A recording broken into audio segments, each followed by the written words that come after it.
But in the end, I think Santa Barbara will be very successful because of UCSB and the knowledge-based workers that we're developing here. UCSB is the engine that develops the new businesses. We aren't going to attract many from out of the area. So work with the university, make sure we have adequate housing, and you'll see a thriving economy. Elaine? I think there's untapped potential in connecting with UCSB and City College in terms of the graduates from that area being able to stay after their graduation and pursue their dreams and their job opportunities there, and to encourage and promote, especially when it comes to green type of energies and energy efficient type programs in this area. That happened to some extent about 10 years ago. It's kind of waned, and I think we can bring that back. Also, in terms of hopefully City College soon will get their School of Media Arts up and running. It might take a little while for that to happen, but when that does happen, what a great opportunity to link our cultural heritage here with new jobs in our arts and entertainment. I think we're in a prime location for that. It shouldn't be every business that we're going to include and try to come to Santa Barbara, but specific ones, I think there is a niche here, and I think we should encourage that as a city. And Dale? Steve, could you please repeat the question? Sure. It's about business growth. Do you think the city government should be more active in promoting business growth, either by having new businesses come to Santa Barbara or by having existing businesses grow larger? Thank you. I answered that question no, because if I answered it yes, then we'd have to create a department of business growth with a manager and probably 6 people reporting to him. I don't think that's the right approach. I think what the city of Santa Barbara needs to do is focus on the basics of city government. And that's public safety, that's infrastructure, that's safe, clean streets. I was mentioning the problem that the ordinance committee addressed with RV dwellers. The reason that became such a hot button issue, and the reason that I was finally able to convince my 2 fellow members on the ordinance committee that we needed to do something about it, was because of the complaints that we got, not only from homeowners and from people whose children were being harassed on the way to school by these people, but also because of business owners, such as the owner of Commission Junction on the 500 block of East Montecito Street. They were beset by these people. There were 15 RVs parking on that street, dumping human waste in the street and harassing their employees. So if you don't solve problems like that, not only are you not going to get new businesses, you're going to chase the existing ones away. All right, let's switch to another subject altogether. This is a yes-no question, and then you'll have a chance to explain your answer in 30 seconds. Do you support the proposed amendment to the city charter regarding building heights known as Measure B? Yes or no? Cards up, please.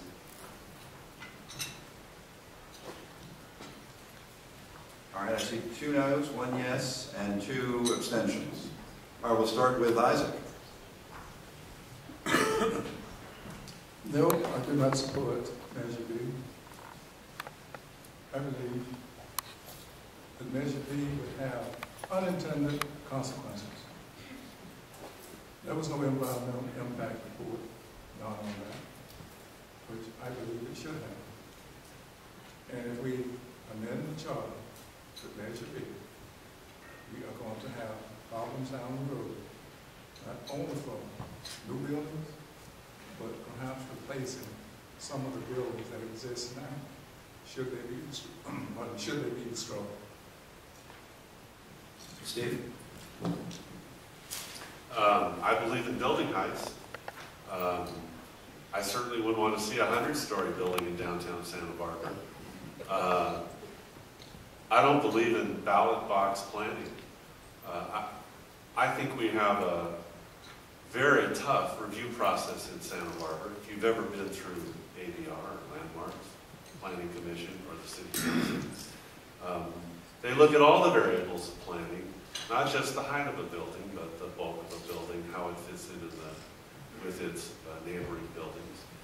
And we've invested years in developing those councils and populating them with professionals who we appoint and who we trust. And I think that if we pass Measure B and create a downzoning within Santa Barbara, we take away the flexibility both of the council in determining what's appropriate and in our expertise. So I think Pearl Chase had it right. Pearl Chase initiated the amendment to the charter that set building heights at 60 feet. Lee? Well, I've said before, I'm not taking a public position on Measure B, and the reason is that as mayor, I'm going to have to look at issues beyond what the voters decide. And just like you are, Mr. O'Connor, you're not taking a position on who you're supporting as mayor because you're moderating this. I think it's appropriate for the mayor of the city to respond and work with all residents on all sides of the issue. If Measure B passes, we haven't solved all forms of other major issues related to size, bulk, and scale of mixed-use condos downtown. And I would have to work with residents throughout the area and who have different opinions on Measure B and making something work. Also, the next council, it's in the measure that the next council is going to have to define how building heights is defined. So that's important. If it fails, there are still some major issues related to the zoning of the city of Santa Barbara that the new council will have to address.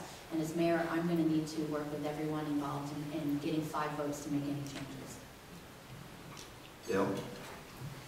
I don't understand how anyone who claims to be able to lead a city cannot take a position on the most important ballot measure in this election. I also don't believe that simply labeling a citizen movement ballot box planning is a respectful way to deal with the people of this community.